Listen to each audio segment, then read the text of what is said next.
ওয়ালটন এখন দেশের সীমানা পেরিয়ে পৌঁছে গিয়েছে 50টিরও বেশি দেশে। ওয়ালটন, ঘরে ঘরে বিশ্বজুড়ে।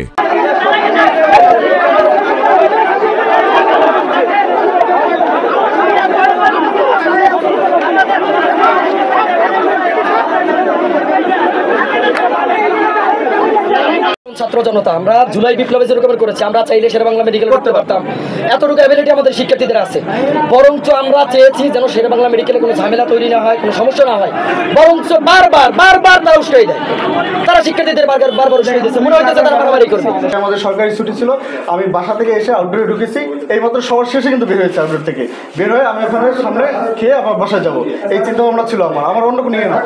বের হওয়ার সাথে সাথেই দুইটা ছেলে প্রথমে এসে আমাকে বলে যে আপনি, ও বলছে, এবং এসে কোনো আমার কথা নেই। আমি বললাম বাবা তোমরা আমার কথা শোনো, আমি কি বলে এটা শোনো, কোনো কথা বলার স্কোপ নেই। একজনে বলে ওকে আমরা দেখে ছাড়বো, একজনে বলে চলো ওকে পাশে নেই, মানে একদম মানে যে যার মতো।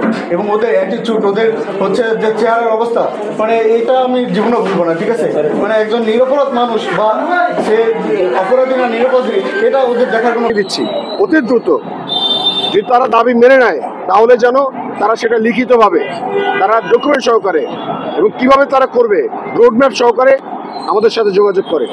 উদ্ভ্রান্তভাবে মন্তব্য ছড়ানো, এটা তো হচ্ছে মানে অসামাজিকতা, এবং এইটাই হচ্ছে মনে হচ্ছে যে ষড়যন্ত্রের অন্যতম রূপরেখা তারা সাজিয়েছে। যে এখানে হয়তোবা মানে তারা ঠিকাদারি করতেছে, ঠিকাদারি করার কারণে ঠিক আছে আমরা এখানে শিক্ষার্থীরা নামছি, যার কারণে তাদের এখন ভাগ বসাতে ভাগাভাগিতে অসুবিধা হচ্ছে, সেই জন্য তারা এগুলো ছড়াচ্ছে। আমাদের কাছে এখন এটা মনে হচ্ছে।